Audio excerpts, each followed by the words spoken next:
Bon, on va démarrer, messieurs. Donc, rebonjour à toutes et à tous. Merci beaucoup de vous être connectés. On va faire une session, donc ce dernier webinaire des 72 heures du pôle habitat sur les études géotechniques. Tout ça, évidemment, accéléré par la publication des derniers arrêtés de la loi Elan au milieu de l'année 2020. Ce qu'on va faire, c'est qu'on va commencer par se présenter. Donc, on a la chance avec Yann d'avoir là deux invités là, sur ce webinaire. Donc, Olivier, Pascal, je vous laisse vous présenter. Pardon. Bonjour, donc Olivier Barnoux, je suis président de la société Géotech et j'interviens aujourd'hui pour le compte de Syntec Ingénierie. Syntec Ingénierie, c'est la fédération des sociétés d'ingénierie en France, 400 sociétés d'ingénierie représentant environ 40 milliards de chiffre d'affaires et qui est découpée en 6 bureaux, dont le bureau géotechnique que je préside maintenant depuis 3 ans et donc je suis avec vous ce soir à ce titre. Pascal, je te laisse te présenter. Donc, Pascal Chassagne, je suis président du bureau d'études Alios et également président de l'USG, Union syndicale géotechnique, et non pas des géotechniciens. Pardon, excuse-moi. C'est pas grave. Qui regroupe à la date d'aujourd'hui 52 sociétés. Ça représente à peu près 75%, en gros 2 tiers, 70% du marché de la géotechnique en France essentiellement. Voilà. Et nous sommes très actifs dans la rédaction des documents et les explications sur les études géotechniques loi Elan.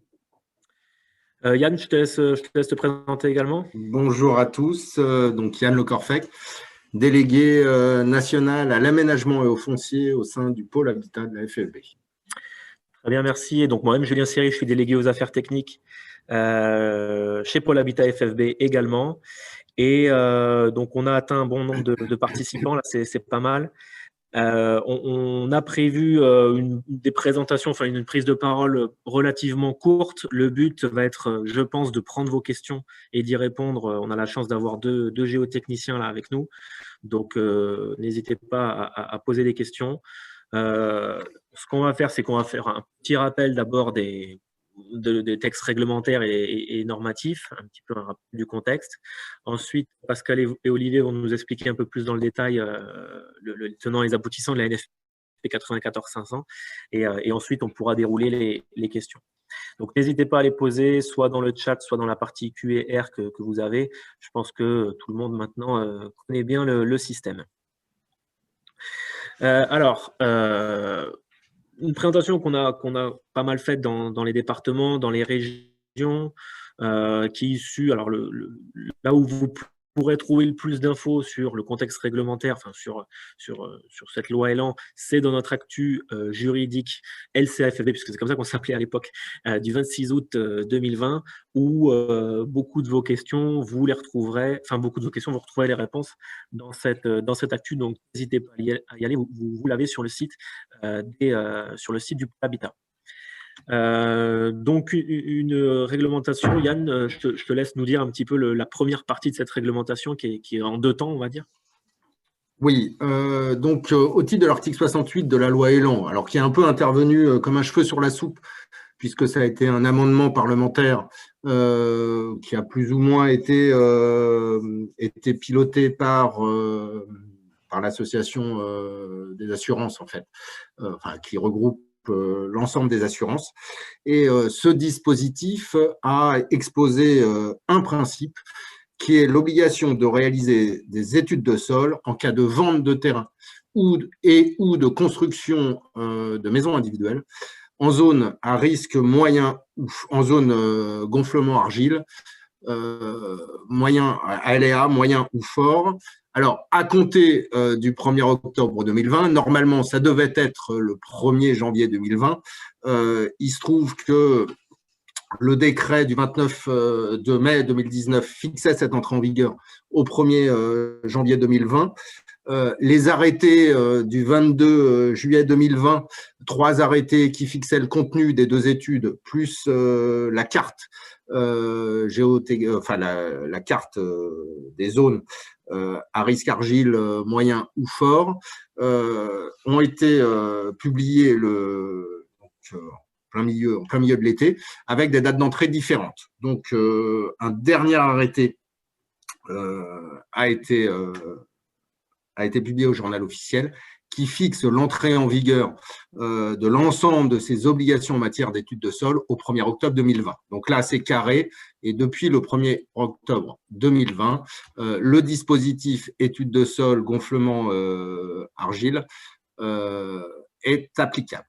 Donc, les dispositions législatives, c'est les articles L112-20 et suivant du Code de la construction et de l'habitation. Excuse-moi, Yann, 1er octobre 2020, date de signature de contrat et promesse de vente. À compter du 1er octobre. Date de signature de la promesse de vente et en l'absence de promesse de vente dans l'acte authentique de vente.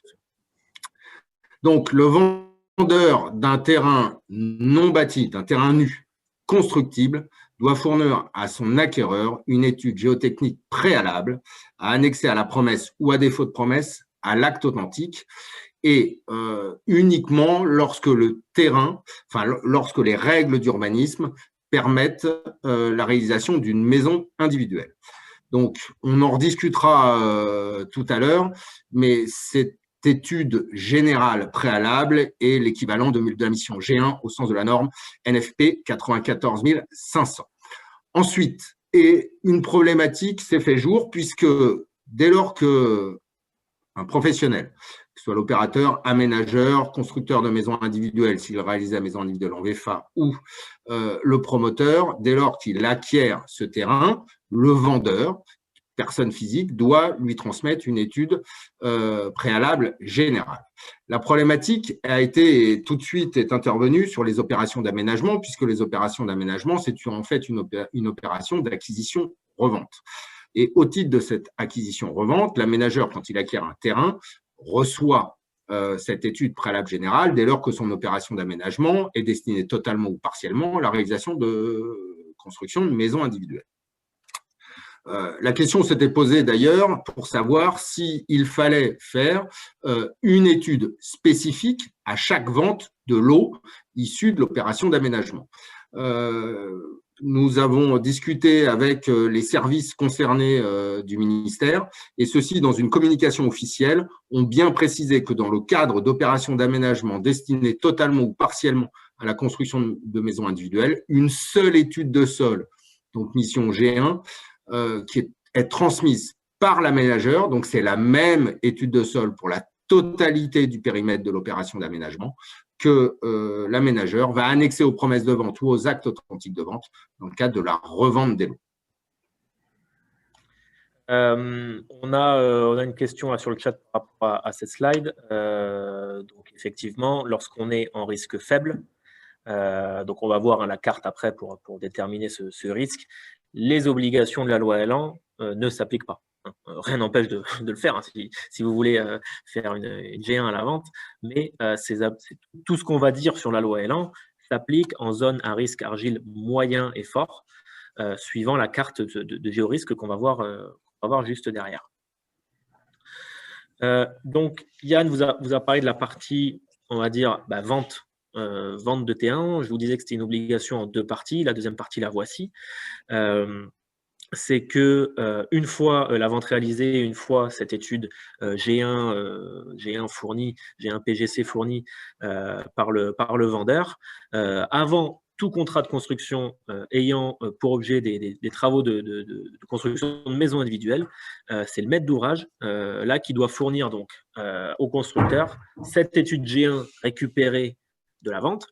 Donc, bon, il y a peut-être une petite période de latence aujourd'hui où il y a eu des promesses signées avant le 1er octobre où vous n'allez pas récupérer cette G1, mais normalement, les notaires ont quand même bien eu l'ordre, on va dire bien eu le mot pour appliquer cette législation. Donc, très peu de ventes, à mon avis, vont se passer sans G1. Donc, vous allez récupérer cette G1 en tant que constructeur ou cas qui peut arriver, je ne sais pas, mais le maître d'ouvrage, s'il a une G2, il peut vous la fournir aussi. Il y a des exonérations qui sont minimes.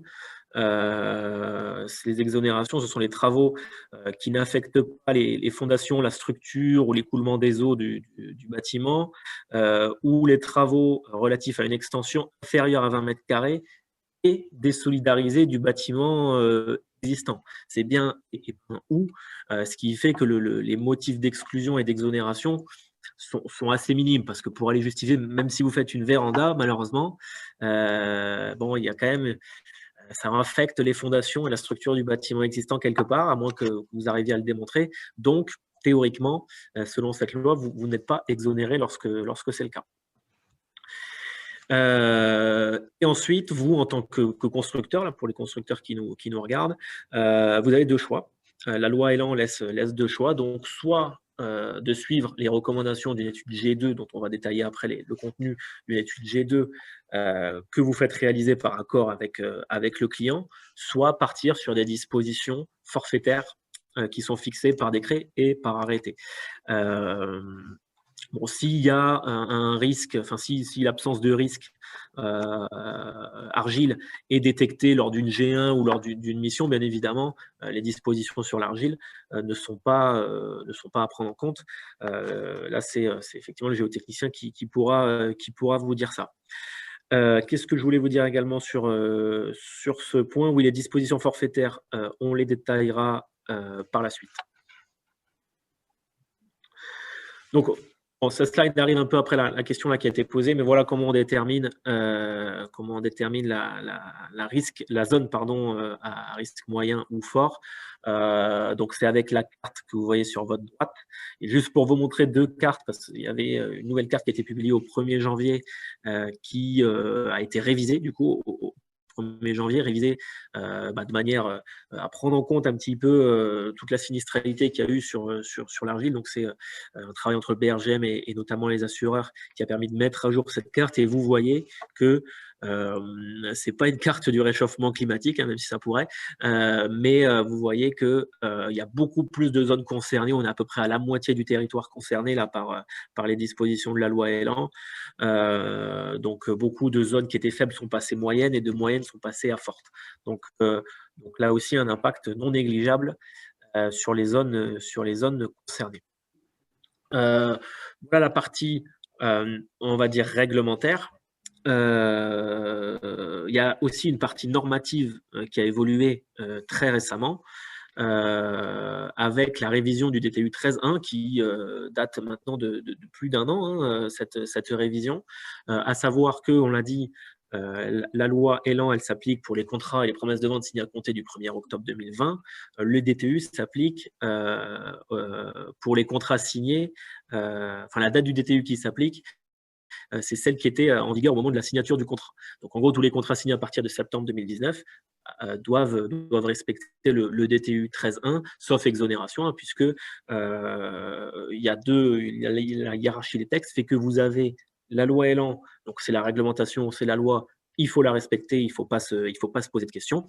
Le DTU est une norme volontaire, donc c'est d'application volontaire, donc s'il y a accord entre les parties pour ne pas respecter le DTU, c'est possible, mais vigilance quand même, grande vigilance par rapport à ça, puisque je pense que vous le savez, mais les DTU sont souvent pris par les assureurs, par les juges, par les experts, comme les règles de l'art, donc comme référence, donc qui sont d'application volontaire, mais quand même un petit peu obligatoire. Donc aujourd'hui, il y a beaucoup d'adhérents, là, certains peut-être qui nous regardent, qui ont entamé un travail avec leur assureur. Là, sur les TU, c'est vraiment ça qu'il faut faire, hein. Je pense que les assureurs, je ne sais pas s'il y en a d'ailleurs qui nous regardent peut-être, ils ont une position qui est de dire, au niveau législatif, la loi Elan, il faut appliquer. On sera intransigeant là-dessus, je pense qu'ils ont raison. Sur le DTU, peut-être que sur du cas par cas, si vous justifiez d'une d'un processus qui fait que vous limitez le risque argile si, je ne sais pas, vous faites déjà des études ou si vous avez déjà un processus qui vous permet de vous exonérer de respecter cette clause du DTU, puisque la clause, j'en ai pas parlé, mais vous la connaissez, je pense, c'est ce paragraphe 5 qui dit qu'un rapport G2 Pro au minimum doit être fourni. Alors, pour les maisons, on peut confondre un peu le G2 AVP et le G2 Pro, mais voilà, c'est une discussion vraiment au cas par cas avec l'assureur sur le DTU. Alors, on a fait des petits schémas récapitulatifs. Hein. Vous aurez ce webinaire en replay, hein, donc vous pourrez regarder ça après tranquillement. En gros, on a fait plusieurs cas de figure. Pour le vendeur de terrain, Yann, je te laisse peut-être le commenter. On reprend mes propos liminaires en fait. Lorsque le vendeur d'un terrain non bâti, constructible au regard des règles d'urbanisme applicables, et les règles d'urbanisme ne permettent pas la réalisation d'une maison individuelle, il n'y a pas d'obligation de transmettre une étude géotechnique à l'acquéreur. De la même manière, si le terrain vendu n'est pas constructible au regard des règles d'urbanisme applicables, alors constructible au regard des règles d'urbanisme applicables au titre pour la réalisation d'une maison individuelle. Donc là aussi, pas d'obligation de réaliser les études de sol. En revanche, lorsque les règles d'urbanisme permettent la réalisation d'une maison individuelle, il faut se poser la question si le terrain est situé ou non dans une zone à risque argile a priori nul ou faible. Dans ce cas-là, toujours pas d'obligation de transmettre une étude géotechnique, quand bien même la vente du terrain est destinée à de la construction de maisons individuelles. En revanche, lorsque le terrain est situé dans une zone à risque moyen ou fort, là, on revient sur l'obligation de transmettre à l'acquéreur du terrain une étude G1. Donc, lors de la promesse de vente, s'il y a une promesse de vente, l'étude doit être annexée. À défaut de promesse de vente et de signature directement de l'acte authentique de vente, dans ce cas-là, l'étude G1 doit être annexée à l'acte authentique de vente et les notaires sont particulièrement vigilants pour apprécier l'exécution de l'obligation qui incombe au vendeur. Cette G1 doit être également annexée au CCMI hein, lorsqu'elle est obligatoire. Côté construction, constructeur de maisons individuelles maintenant, là il y a un peu plus de cas de figure. On va commencer par le plus simple là, avec les traits bleus. Bon, vous êtes dans une zone à risque a priori nul ou faible, donc là pas d'obligation au niveau loi Elan, mais tout de même le DTU, donc vigilance là aussi par rapport au DTU, de ce que je disais par rapport à la partie assurantielle notamment. Deuxième cas de figure, vous êtes en zone à risque moyen ou fort. Donc là, vous avez 3 cas. Un premier cas qui sera le plus courant, le client a récupéré la G1 de la vente et là, il vous la fournit, il est obligé. Et vous avez 2 choix, soit chiffrer en disposition forfaitaire, soit faire réaliser une G2 en accord avec le client et chiffrer le projet en conséquence. Alors, la question que j'ai de temps en temps, c'est j'ai une G2, j'ai réussi à faire une G2, entre guillemets, ou j'ai en ma possession une G2 sur le projet, elle ne m'arrange pas trop, est-ce que je peux partir en disposition forfaitaire ? Non, c'est un risque assez important là, qui est pris, puisque si vous avez un pépin derrière et que l'expert vous ressort la G2 et vous montre que vous aviez une G2 et que vous êtes parti en forfaitaire, même si les règles forfaitaires font partie de l'arrêté, ça passera pas. Deuxième cas de figure, le client ne fournit aucune étude, ce qui pourra arriver pour plusieurs raisons, notamment la raison en ce moment où on est un peu entre deux, donc ça pourra arriver. Donc là, un peu de la même manière, vous pouvez partir soit en forfaitaire, soit faire réaliser une G2. Et un cas, alors je ne sais pas si ça arrivera, mais le client a une G2 dans le tiroir quand vous arrivez. Là, il faut chiffrer là aussi le projet en conséquence avec la G2. Vous retrouvez ça dans la... Oui. Julien, j'ai une petite question d'un participant. Je vous la lis. Hein. Un terrain agricole suivant certains PLU peut accueillir le logement d'un agriculteur, donc une maison. Lors de la vente d'un terrain agricole, faut-il réaliser une étude G1 ? Alors, deux hypothèses. Le texte nous parle de terrain constructible. Au titre du Code de l'urbanisme, une zone agricole, enfin un terrain situé en zone agricole n'est pas un terrain constructible stricto sensu, même si effectivement il y a la possibilité d'accueillir des bâtiments, notamment nécessaires à l'exploitation agricole. Toutefois, et j'en profite, la loi Allure a circonscrit de manière très restrictive la possibilité pour des agriculteurs de construire sur l'exploitation agricole leur lieu d'habitation. Donc, à mon sens, la réponse est non, il ne faudrait pas d'étude G1 dans la mesure où vous n'êtes pas situé sur un terrain constructible au titre du Code de l'urbanisme. Il y a aussi une question qui dit dans quel cas l'étude peut être fournie uniquement à l'acte de vente, alors que dans beaucoup de cas, on a besoin de la promesse. Je pense que c'est quand il n'y a pas de promesse, quand il n'y a pas de promesse qu'on fournit à l'acte. Mais sinon, c'est à la promesse. Hein, Alors, deux hypothèses. Là encore, s'il n'y a pas de promesse, eh ben, c'est nécessairement l'acte authentique. Il y a aussi la problématique des dispositions transitoires. C'est-à-dire que avant le 1er octobre, j'ai signé une promesse de vente. Et je n'étais pas tenu de fournir une étude puisque le texte n'était pas encore entré en vigueur. Et après le 1er octobre, je dois signer mon acte authentique de vente.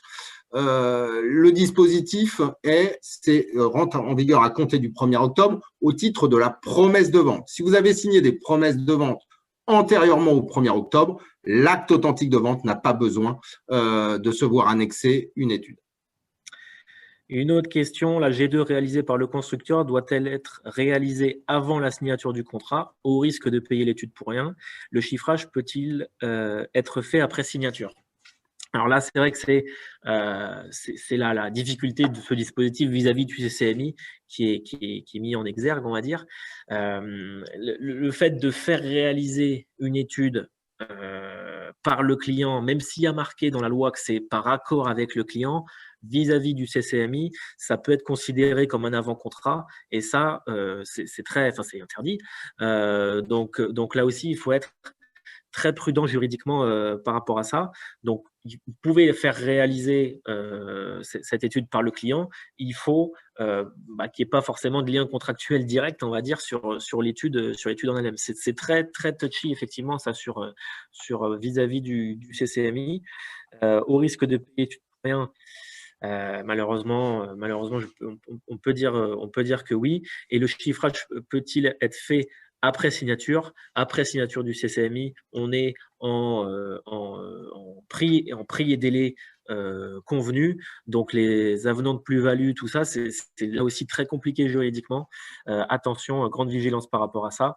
Voilà, je pense que Claire Carl l'a abordé lors de son webinaire hier, qui est notre juriste. Elle est très, très, très au fait de ça, donc elle pourra vous renseigner. Une dernière actu aussi qu'on a sorti côté Pôle Habitat, donc le 30 septembre, pour caler ce dispositif d'entrée en vigueur. Voilà, je vous en fais part. Je vais donc maintenant passer la parole à… Alors, on a une dernière question là sur le chat. La présence de l'étude G1 est vérifiée par le notaire? Oui. Qui est le vérificateur de la présence de l'étude G2 ou de l'application des dispositions constructives? Est-ce un point qui va être ajouté au dossier de permis? Non, il n'y a pas de contrôle par rapport à ça. Il n'y a pas de contrôle type. Voilà, c'est vrai qu'il y a un notaire là, quelqu'un qui effectivement est un peu le garant de cette G1. Là, pour la G2, Yann, tu me complètes ou tu me corriges, mais il n'y a pas de contrôle spécifique de prévu par rapport à ça, ni vis-à-vis des dispositions constructives. Vous pouvez avoir ce qu'on appelle un contrôle CRC. CRC, je ne sais plus exactement ce que ça veut dire, contrôle réglementaire, qui est en fait les contrôles du CRMA, donc de l'État, sur la réglementation, où ils vont au hasard sur un chantier, ils contrôlent que vous respectez la réglementation. Ils ne sont pas beaucoup à faire ça en France. Hein. Le taux de contrôle est assez faible. Ils font ça sur toutes les réglementations. C'est très rare, mais c'est le seul type de contrôle, à ma connaissance, que vous pouvez rencontrer. Oui, c'est la problématique que c'est la signature d'un contrat qui est certes réglementé, mais qui est entre le constructeur et le maître d'ouvrage.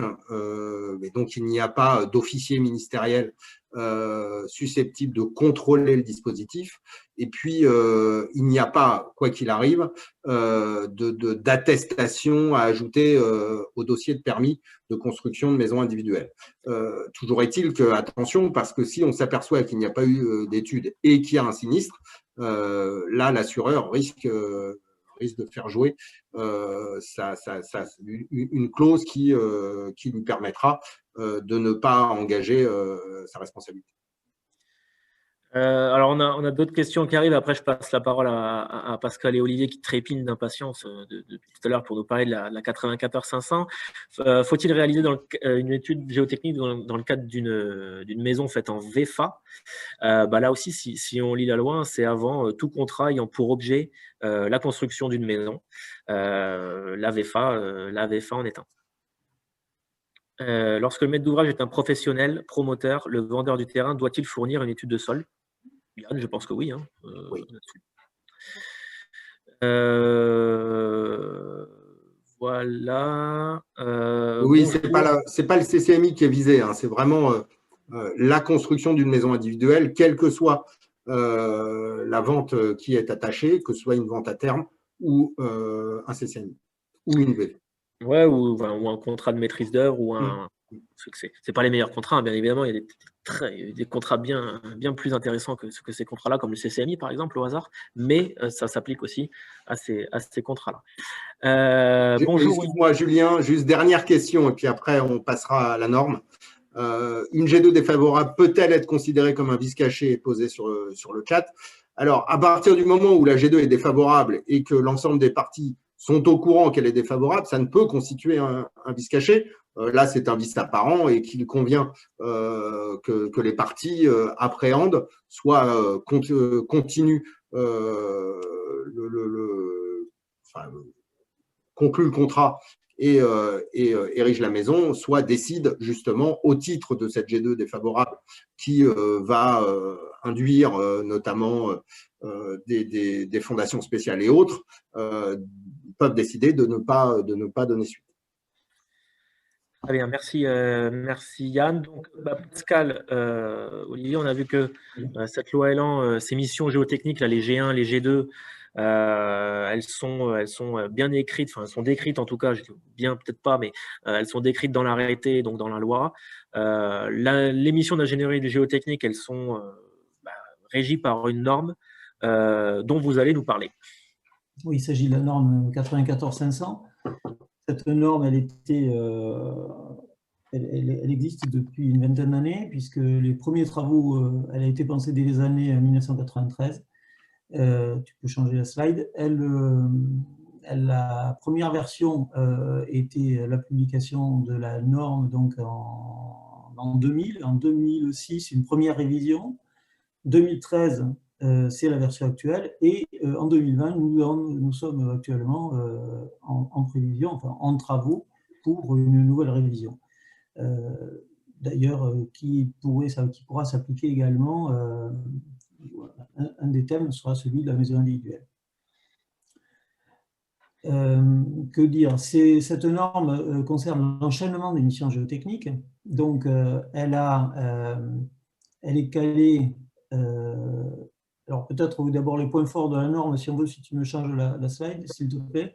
Donc, il s'agit de maîtriser les incertitudes et les risques. En fait, c'est diminuer les aléas. Le principe, c'est que cet enchaînement des missions géotechniques, au fur et à mesure, diminue les aléas et pour arriver à des constructions les plus saines possibles. Le calage des missions est fait sur celui des missions de la maîtrise d'œuvre pour plus de clarté, en fait. Et ce qui est important, c'est de ne pas exécuter de missions partielles. C'est trop dangereux et les assureurs peuvent nous le reprocher. L'enchaînement des missions commence par une étude géotechnique préalable, donc la fameuse G1 dont nous parlons, qui est séparée en deux phases. Une phase étude de site avec ES, donc, qui donne que les spécificités géotechniques du site, mais de manière très sommaire. Puis, c'est suivi par une phase principes généraux de construction, celle justement dont on va reparler dans le cadre de ce texte de la loi Elan, qui est très engageante puisque elle ne va pas se limiter au risque de retrait-gonflement, mais elle concerne donc les premières adaptations des futurs ouvrages aux spécificités du site. Donc, bon, Olivier va détailler ça un peu après, mais effectivement, vous allez voir que c'est assez complet. Elle est poursuivie par une étape 2, l'étape 2, c'est l'étude géotechnique de conception, la G2, 3 phases également, une phase AVP avant projet, définition et comparaison des solutions envisageables pour le projet, phase pro, projet, donc conception et justification du projet. La phase AVP, en fait, dès la phase AVP, vous avez le plan de masse qui est défini ou quasiment défini. En fait, les données de la construction sont déjà dessinées, on va dire. On sait s'il y a un sous-sol, s'il n'y a pas de sous-sol, si ça s'inscrit dans une pente, quel est le niveau de rez-de-chaussée, etc.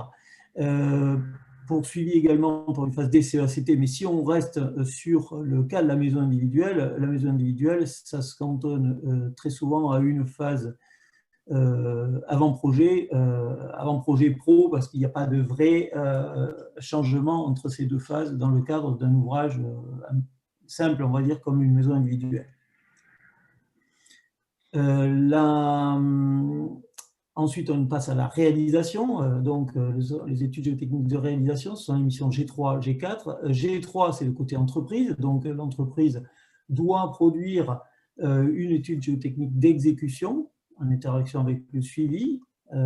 Et à la charge du maître d'ouvrage, le pendant de la G3 côté entreprise, c'est une G4 qui est la supervision de l'étude géotechnique, mais pour le compte du maître d'ouvrage. Et le but, c'est de vérifier la conformité de l'étude d'exécution, de voir si effectivement, ce qu'on rencontre sur le terrain, enfin là pour l'instant, d'abord, c'est dans un premier temps le suivi d'abord des études, puis de l'exécution. Et ça permet de maîtriser mieux les qualités, coûts, délais, etc. Une autre phase qui est celle des DET-AOR, toujours pareil, bon, ça ne s'applique pas vraiment à la maison individuelle, il faut être très honnête là-dessus. Le cas particulier, le diagnostic géotechnique, pour ceux qui ont eu des exemples de maisons fissurées, ça vous parle, puisque c'est dans le cadre des expertises, nous réalisons des diagnostics géotechniques, plus ou moins élaborés, mais souvent, donc, s'il est fait comme il faut, disons qu'il aboutit à des propositions de confortation et des solutions qui peuvent être après réétudiées dans le cadre d'une G2, par exemple, G2 de projet. Voilà. En tout cas, le diagnostic s'applique sur un élément géotechnique spécifique ou un ouvrage existant ou en cours de construction. En fait, à tout moment, on peut faire un diagnostic géotechnique. Pascal, j'ai deux questions. La loi Elan exige-t-elle que le géotechnicien soit indépendant du constructeur? Et seconde question, peut-être pour répondre en groupé, je suis perdu. Dans le cadre d'une G1 PGC, y a-t-il obligatoirement une investigation géotechnique? Alors, à la première question, le géotechnicien doit-il être indépendant du constructeur? De toute façon, ce sont deux métiers à part. Alors, je sais que certains constructeurs ont un géotechnicien dans leur équipe. Après, c'est un problème d'assurance et franchement, je ne vais pas être très précis là-dessus. Nous, en tout cas, ce qui est sûr, c'est que nous, bureau d'études géotechniques, on ne construit pas de maison, ça c'est sûr, on ne fait pas le mélange des deux. Et donc, on est véritablement au service de nos clients. Dans le cadre, le deuxième point, c'est la nécessité d'investigation. Oui, la réponse est pour moi très claire, mais elle est à la liberté du géotechnicien qui est missionné par son client, en fonction de sa connaissance du site, en fonction de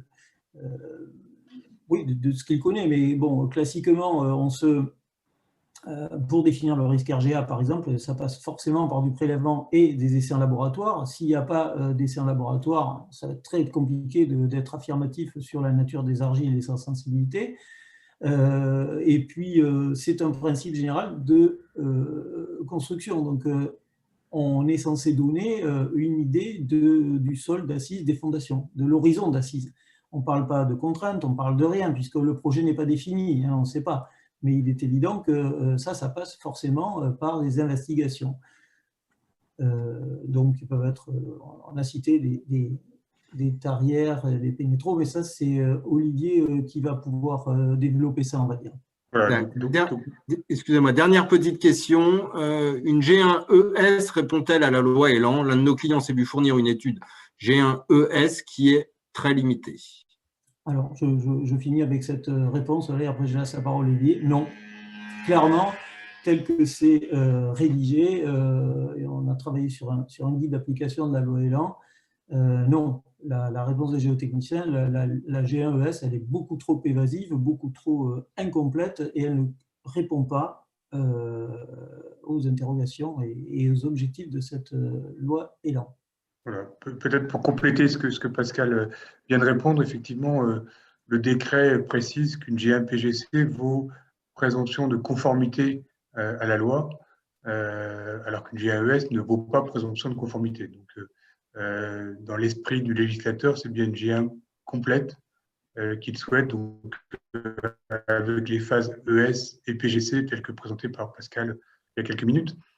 Et effectivement, quand tout ça est apparu là, au courant de l'été 2020, on s'est vite aperçu que la G1, au moment de la vente du terrain, était quelque chose d'assez nouveau et qui n'existait pas, alors que la G2, au moment de la construction d'une maison, c'est pas systématique, loin de là, mais c'est comme des choses qui se faisaient déjà par certains constructeurs et certains particuliers qui faisaient faire des études de G2. Donc c'est vraiment la G1 qui est une nouveauté et qui nécessitait d'expliciter un peu plus en détail son contenu et l'objectif. Et il est apparu assez vite qu'il fallait qu'on ait un guide un peu plus clair que les décrets. Et donc, Syntec USG a publié un guide fin septembre sur le sujet qui est disponible sur les sites et de Syntec Ingénierie et de l'USG pour ceux qui souhaiteraient en savoir un peu plus. Donc, on intègre les phases ES-PGC. Quel est le contenu d'une G1 ES plus PGC? On démarre déjà par une étude documentaire et biblio, mais on ne s'arrête pas là. Et il y a forcément une visite de site. Et derrière, effectivement, comme l'a répondu Pascal il y a quelques minutes, les investigations in situ nous apparaissent absolument essentielles pour déterminer une étude de G1 PGC pour pouvoir répondre aux attendus des décrets. Alors, on donnait quelques exemples des sondages à carrière ou à l'appel mécanique qui permettent d'aller au minimum à 3 mètres, parce que dès que vous allez avoir un sous-sol, si vous allez faire des sondages à 1,50 m, vous n'allez même pas atteindre la base du sous-sol, donc il faut vraiment aller au minimum à 3 mètres. Voilà, après, c'est le géotechnicien qui décide de la profondeur des investigations. Et puis, idem, des pénétromètres ou des pressiomètres, donc des caractérisations mécaniques des sols. Et c'est en laboratoire, ça paraît essentiel également dès qu'on rencontre de l'argile. Si vous avez que du sable, vous n'êtes pas concerné par le risque de retrait-gonflement et donc il n'y a pas forcément nécessité d'avoir des essais en labo. Par contre, sur l'argile, c'est indispensable pour déterminer son pouvoir de gonflement notamment. Et puis, derrière, il y a de l'ingénierie et un rapport qui résume tout ça. Donc, on va voir sur le slide d'après le contenu du rapport. Qu'est-ce qu'il va fournir? Il va fournir une première identification des sols en place. Alors, quel est l'intérêt pour un constructeur de maison individuelle? C'est qu'il va déjà savoir si potentiellement il y a des remblais sur le site, s'il y a de l'argile, s'il y a de la roche.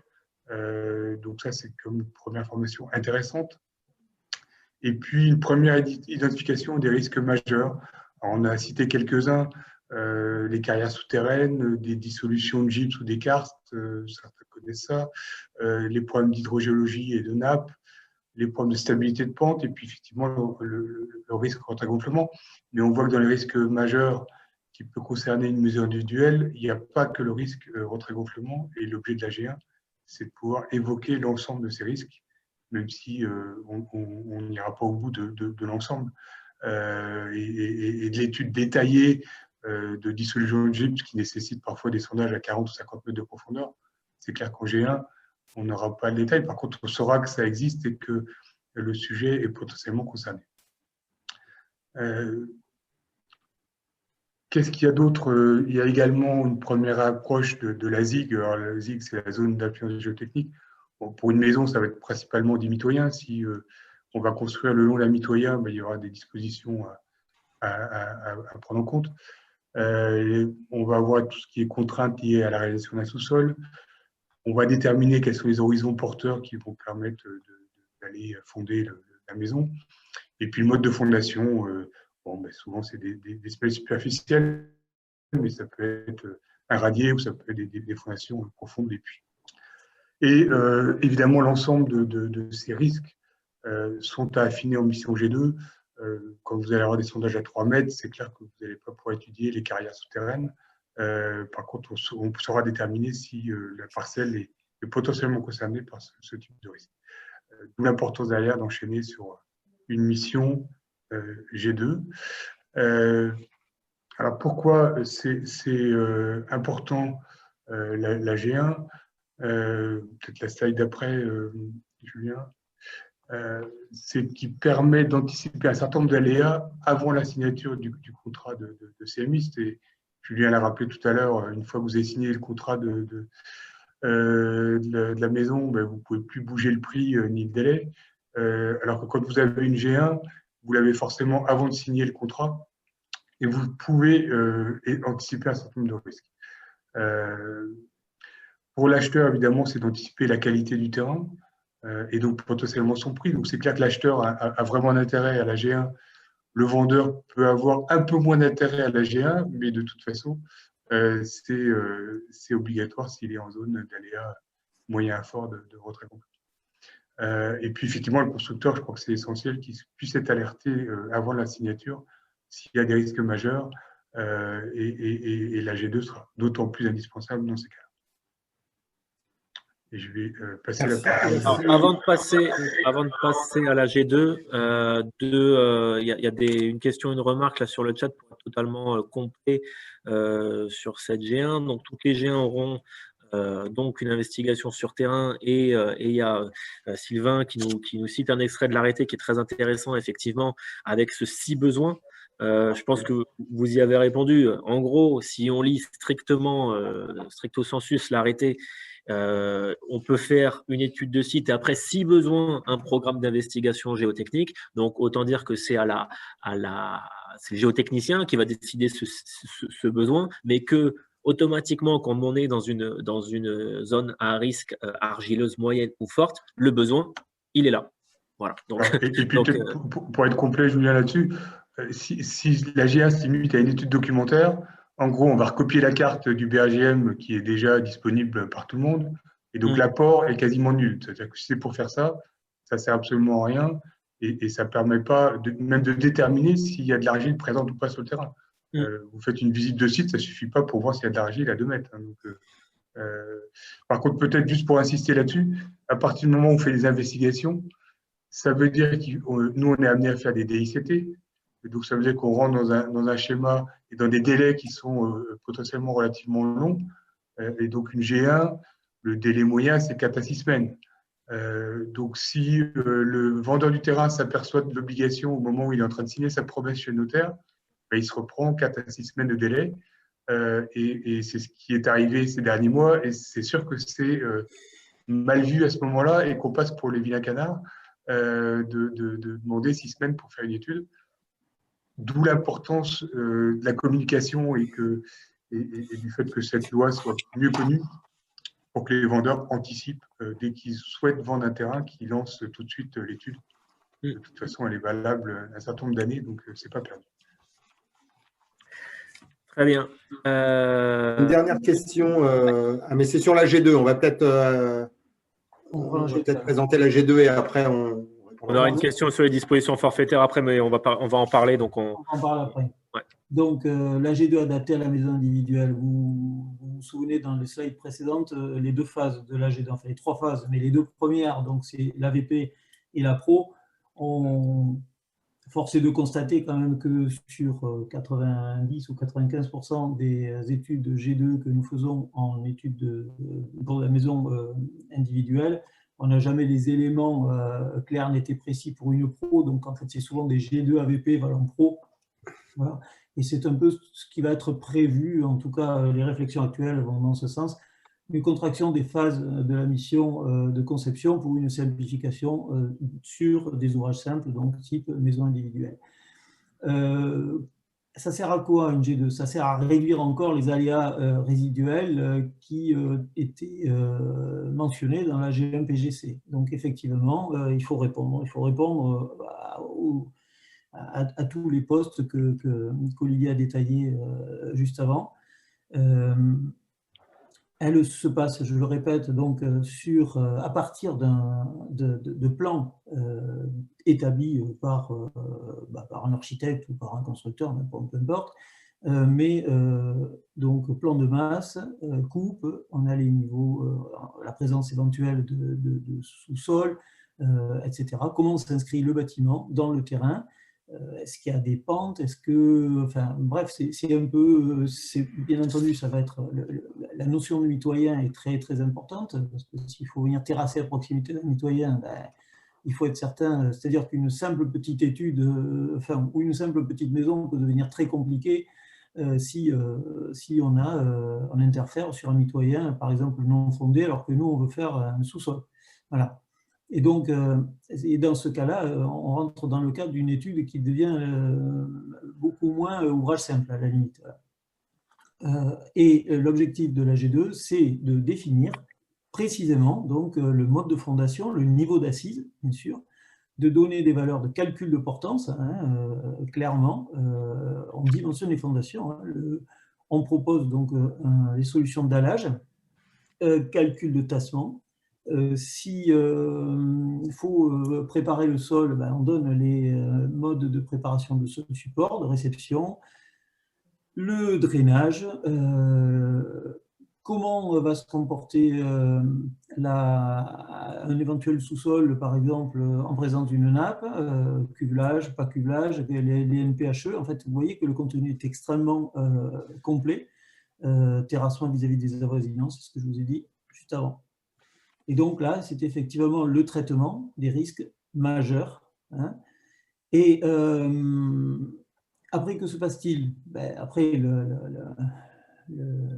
on va dire, après cette étude, le processus suit son cours, mais à l'ouverture des fouilles, ce qui est très important, et ça je l'ai répété la semaine dernière lors d'une mission interministérielle, c'est qu'il est très important de revenir à des choses qu'on faisait très régulièrement il y a 30 ans ou 20 ans.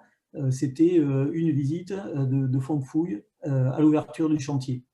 Et pour valider, pour que le géotechnicien se rende compte de visu de la qualité des sols et des sols d'assises. Et donc ça, c'est dans le cadre d'une mission G4. Donc effectivement, cette validation de fond de fouille, elle est véritablement souhaitable et elle permettrait de réduire considérablement des futurs dommages. Voilà, alors, on a plusieurs questions. Je vais me permettre de revenir sur la slide précédente, sur la G2. J'espère que je ne vais pas en oublier. La première question, dans le cadre d'une G2 AVP ou Pro, concernant les suggestions d'exécution, que doit-on trouver concernant le drainage? Donc, effectivement, est-ce que le géotechnicien, parce qu'on va voir dans les dispositions forfaitaires, il y a des dispositions concernant le drainage, est-ce que le géotechnicien doit être en mesure, de donner des préconisations par rapport à ça? Bien sûr, il doit se prononcer. Ça va dans le cadre. Enfin, moi, je suis un ardent défenseur des G2 de qualité. Hein, ce n'est pas des G2 au rabais. Donc, effectivement, oui, dans une G2, une vraie G2, vous avez toutes ces dispositions dont je vous ai parlé qui sont, alors ce n'est pas les dispositions forfaitaires, mais qui sont détaillées en fonction réellement du projet et de l'inscription de ce projet au sein du terrain. On peut peut-être préciser, Pascal, qu'aujourd'hui, il y a beaucoup de G2 AVP qui sont faites, et c'est vrai que les G2 AVP sont moins précises qu'une G2 Pro, et que ça fait partie des choses de drainage où en G2 Pro, ça doit être absolument détaillé, quoi. Donc, Bien sûr. d'où l'intérêt là, d'aller vraiment jusqu'à la mission Pro, quoi. Merci. Ouais. Une question sur le chat. Un rapport G1 fait par un géotechnicien X avec investigation pourra-t-il bénéficier à un géotechnicien Y pour une G2? Car c'est vrai que dans le cadre de contrat cadre ou de différents, pour X ou Y raisons, justement, on peut avoir 2 géotechniciens qui interviennent sur ces 2 missions. Donc, je pense que ce n'est pas impossible. Non, ce n'est pas impossible. On peut utiliser les sondages un sondage existant. Mais par contre, effectivement, dans le cadre d'une G2, le sondage devra être fait au droit du projet. Donc, si le sondage de référence de la G1 il est un peu trop éloigné, ça me paraît très étonnant que le géotechnicien s'engage sur un sondage, à partir d'un sondage éloigné du projet sur des conclusions au droit véritablement du projet de la maison.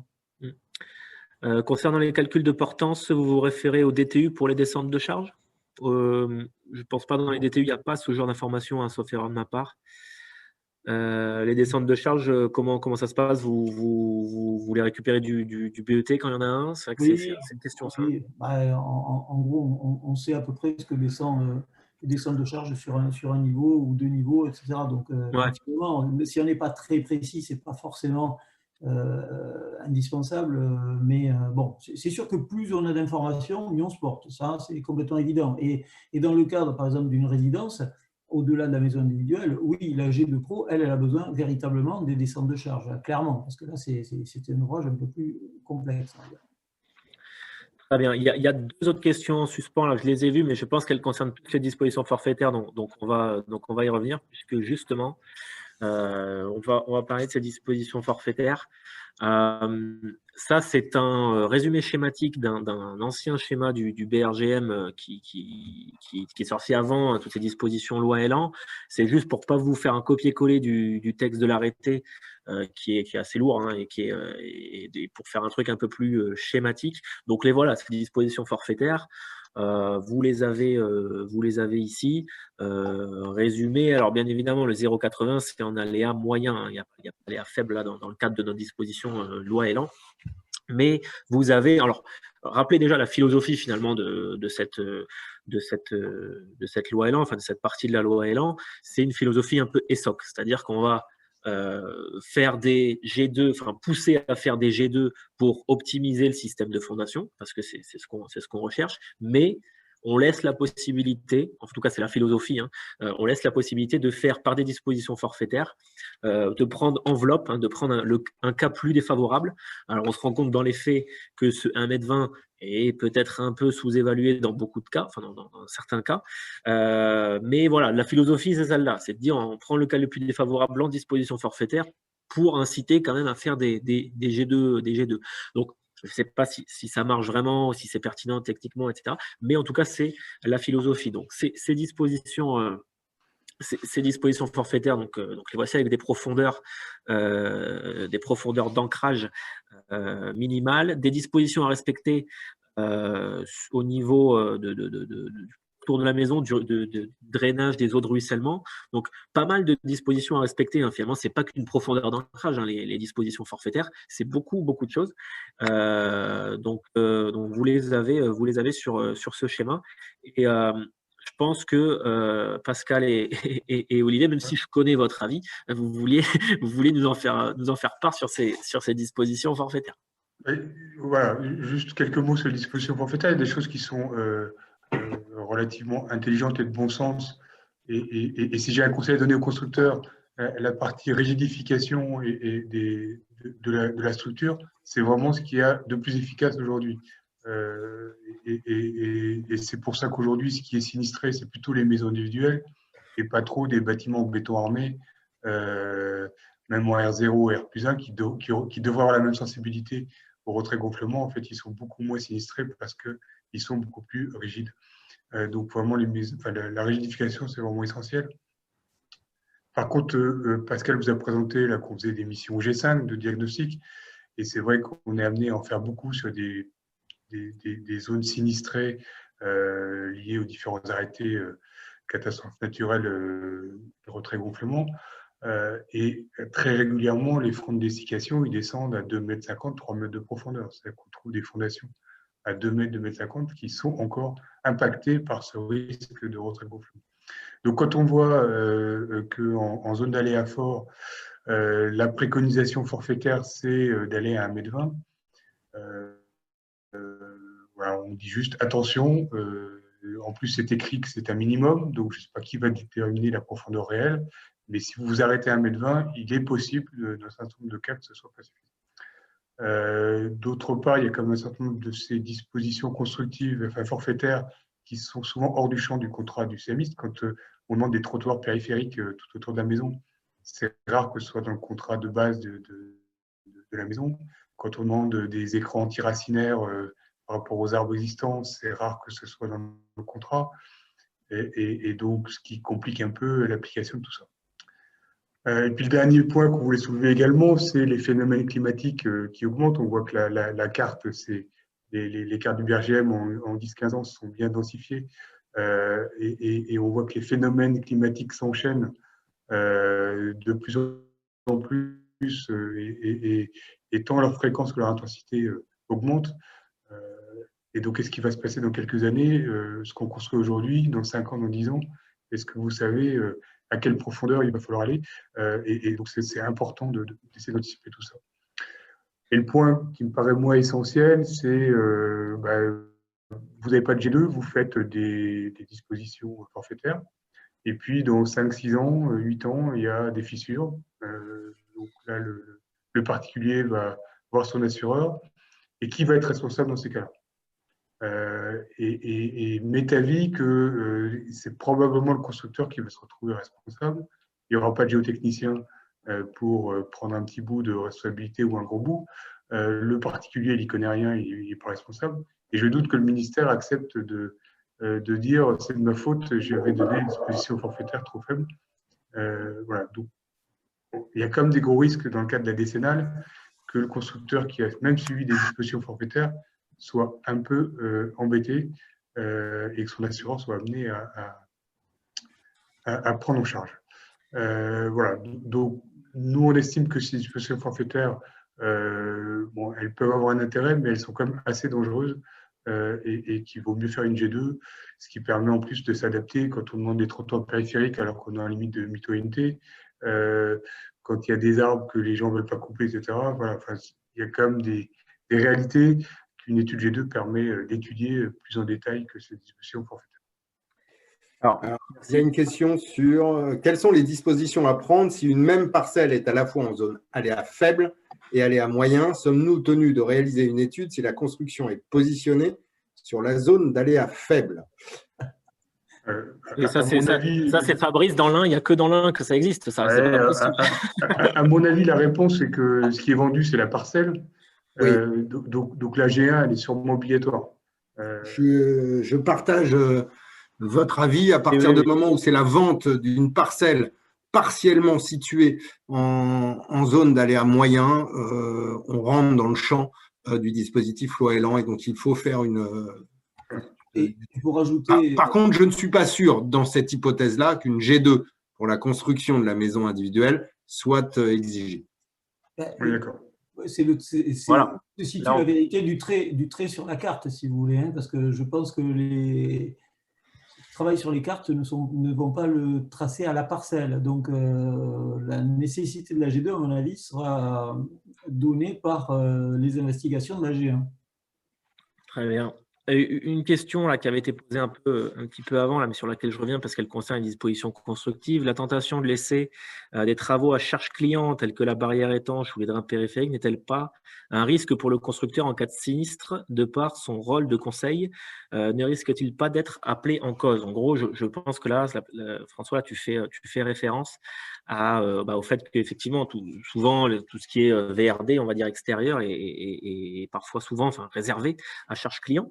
Donc, si on fait du forfaitaire, ces dispositions-là seraient réservées aussi aux clients. Effectivement, il faut s'assurer que le client les respecte, mais au même titre que d'autres dispositions qui sont réservées aux clients, qui sont à charge client.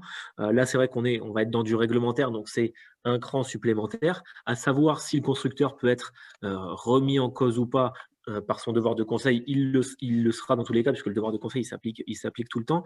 Je pense qu'il faut quand même une jurisprudence, là je reprends les termes de Claire, mais une jurisprudence un jour pourra confirmer ça ou infirmer ça, mais effectivement, oui, c'est un risque. Question, là aussi je remonte un peu dans le chat, parce que c'est sur les dispositions forfaitaires. Lorsque l'article 2 de l'arrêté du 22 juillet préconise que les fondations doivent être suffisamment profondes pour s'affranchir de la zone superficielle où le sol est sensible au phénomène de mouvement de terrain différentiel, nous recherchons donc un sol où l'on trouve plus d'argile, où pouvons-nous partir sur des valeurs forfaitaires à 0,80 ou 1,20 m? Messieurs les géotechniciens, là, vous avez… Je crois qu'on a répondu. On a dit effectivement que le 0,80 m/20, ça peut peut-être fonctionner dans certains cas, mais il y a beaucoup de cas où ça ne fonctionne pas et ce n'est pas suffisant. Mais, ouais. Et donc, il faut aller plus bas. Après, il ne faut pas forcément aller dans un endroit où il n'y a plus d'argile, parce que vous avez des endroits où il y a de l'argile sur 25 mètres. Vous n'allez pas aller vous ancrer à 30 mètres. Mais voilà, on s'est évalué en fonction des essais labos sur l'argile. Quelle est la profondeur nécessaire pour s'affranchir de risques ultérieurs de retrait-gonflement d'argile. Très bien, très bien. Est-ce que, alors, dans le cas d'un sinistre sur un projet réalisé avec une G2, pensez-vous que la responsabilité peut être ventilée également sur le géotechnicien, ou seul là encore le CMI risque d'être seul responsable? Alors, imaginons que, vous me corrigez, hein, Pascal, Olivier, Yann, mais imaginons que vous faites une G2, vous respectez la G2 scrupuleusement et qu'il y a un pépin. Je pense que tout le monde sera appelé en responsabilité, le géotechnicien compris. Je vous confirme, ils savent venir nous rechercher, ne vous inquiétez pas. Également. Et puis dans ce cas-là, il est quand même probable que le géotechnicien prenne une part très substantielle de la responsabilité, ce qui est pas. Ce qui est aussi normal, c'est aussi ce qui fait notre métier. Hein, on gère les risques et voilà. En tout cas, vous pouvez compter sur nous pour être solidaires sur cette responsabilité. Au titre du professionnel, effectivement, mais il faut bien préciser ce que dit Julien, c'est qu'il faut qu'il y ait vraiment que le constructeur respecte absolument la G2 et extrêmement strictement. Voilà. Et c'est pour ça que Pascal parlait de l'importance de la G4 et d'aller sur place au moment de l'ouverture des fouilles. C'est qu'en G5, quand on intervient et qu'il y a eu des études géotechniques préalables, il est fréquent que la réalisation n'est pas exactement ce qui était prévu.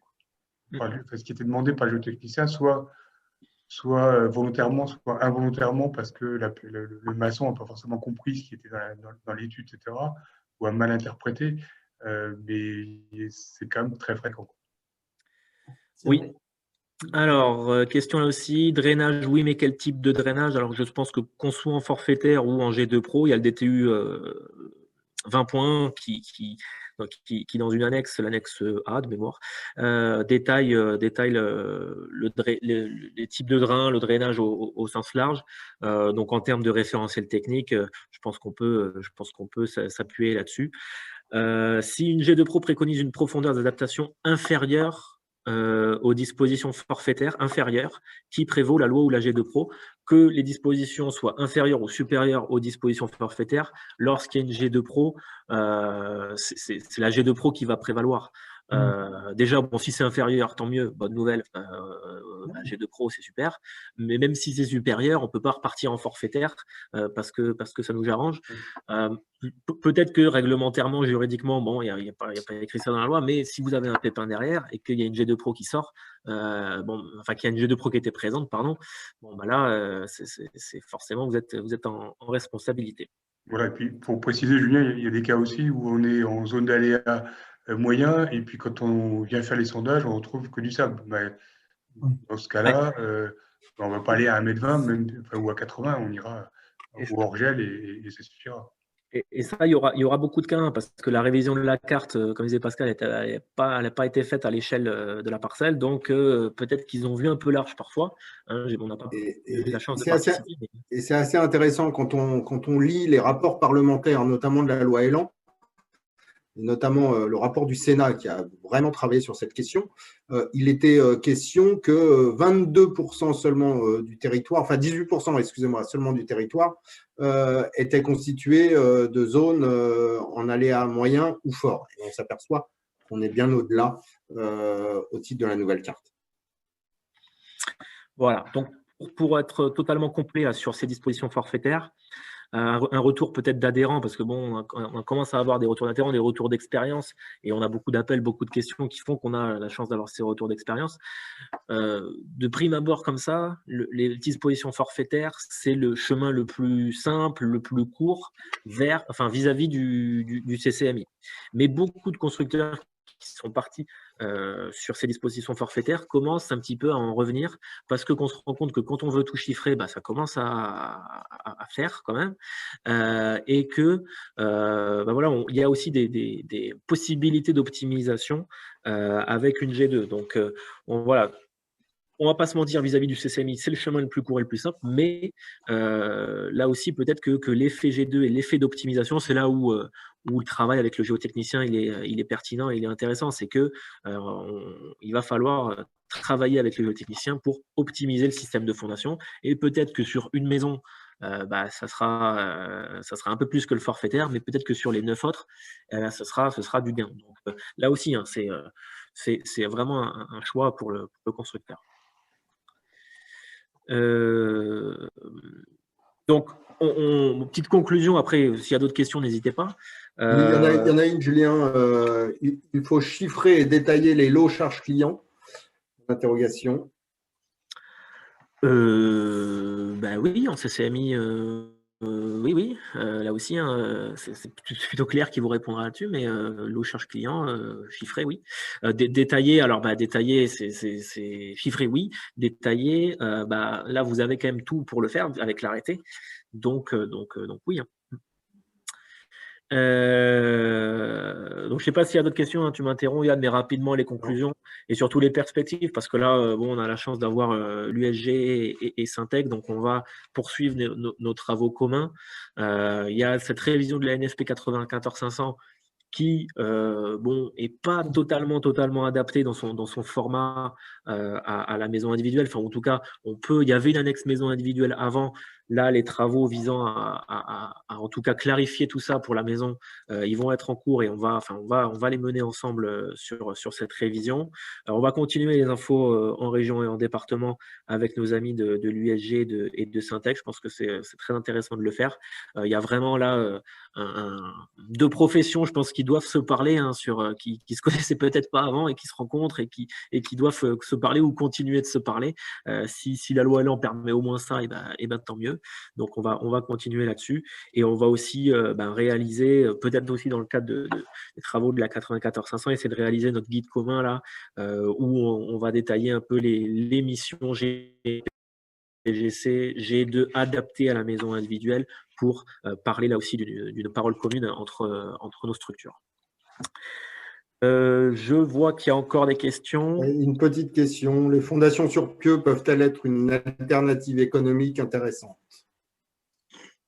Localement, pourquoi pas, mais en fait, c'est vrai que ça, c'est l'étude G2 qui définira la profondeur des pieux, etc. Donc, répondre brutalement oui ou non, c'est pas si simple que ça. En fait, nous, on n'a pas de réponse toute faite. Hein. On n'a pas de disposition forfaitaire quand on fait une étude. On part sur réellement l'adaptation de l'ouvrage au terrain. Et attention au pieu de ne pas être en dallage au sol et de bien être en dalle portée, parce que sinon, le gonflement sous le dallage peut être encore plus problématique que le gonflement sous les semelles. Ouais, complètement. Ouais. C'est effectivement intéressant dans une G2, alors je ne sais pas si vous le pratiquez, mais que le géotechnicien propose peut-être plusieurs systèmes de fondation. quand c'est possible, hein, quand c'est possible, bien évidemment. Mais ça, c'est intéressant quand les géotechniciens le font parce que ça permet après au constructeur, en fonction de ses équipes, de ce qu'il sait faire, des moyens qu'il a, de ses habitudes, de partir sur telle ou telle possibilité. Et c'est là qu'on trouve aussi un meilleur optimum, quoi. Oui, et puis quand on a l'habitude de travailler avec les mêmes constructeurs, on sait aussi ce qu'ils savent bien faire et ce qu'ils savent moins bien faire. Et donc, ça fait partie des choses qui se gèrent au fur et à mesure, enfin, qui se gèrent relativement bien quand on se connaît, quoi. C'est vrai que quand c'est la première fois qu'on travaille pour quelqu'un, c'est jamais simple de savoir ce qu'il sait faire à tel et tel endroit. Mais sinon, en partenariat, c'est comme beaucoup plus simple. Tout à fait. Est-ce qu'on a loupé des questions? Il me semble pas. Non, a priori, je suis en train de vérifier, mais je crois qu'on a tout traité. J'ai vu une question sur existe-t-il des centres de formation? Alors, peut-être pour vous parler, j'ai peut-être pas assez développé dans l'introduction, mais l'Union syndicale géotechnique, c'est donc un syndicat professionnel de géotechniciens. Donc, nous sommes des ingénieurs avant tout, formés soit dans des écoles, soit dans des universités.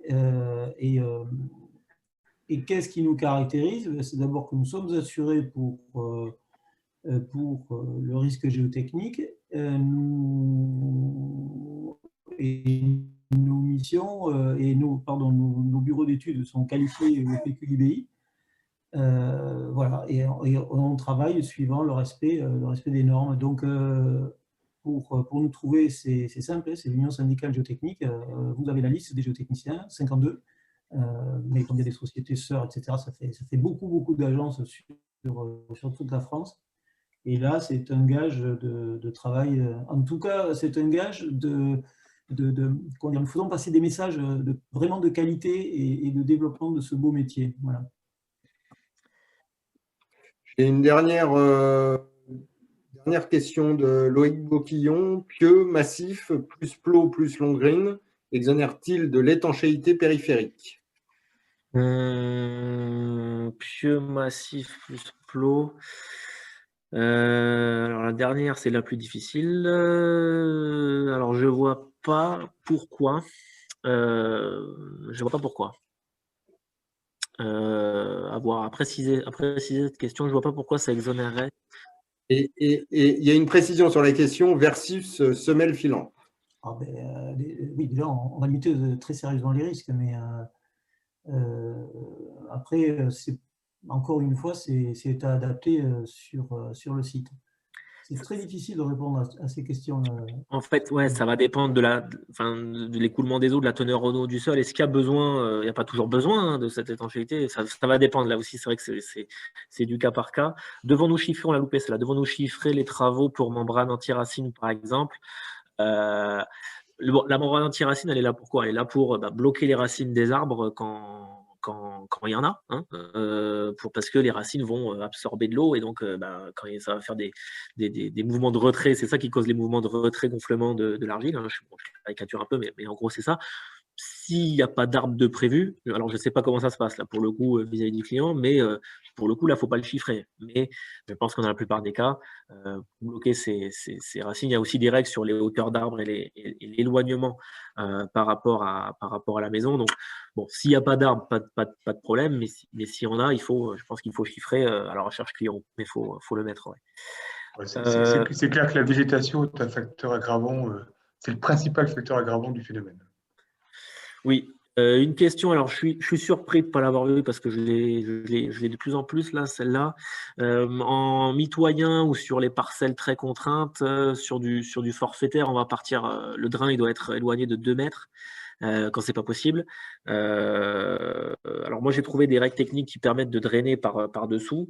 L'important de toute façon est de confirmer messieurs, mais de ramener l'eau le plus loin possible de toute façon des fondations et de la zone argileuse. Voilà. Quand vous pouvez pas hein, respecter les 2 mètres, mais l'important étant qu'il y ait un écoulement d'eau qui permette d'éloigner au plus l'eau des fondations lorsqu'elles sont en présence d'argile, parce que l'eau, la végétation, comme le disait Olivier, c'est les ennemis de l'argile et donc des fondations.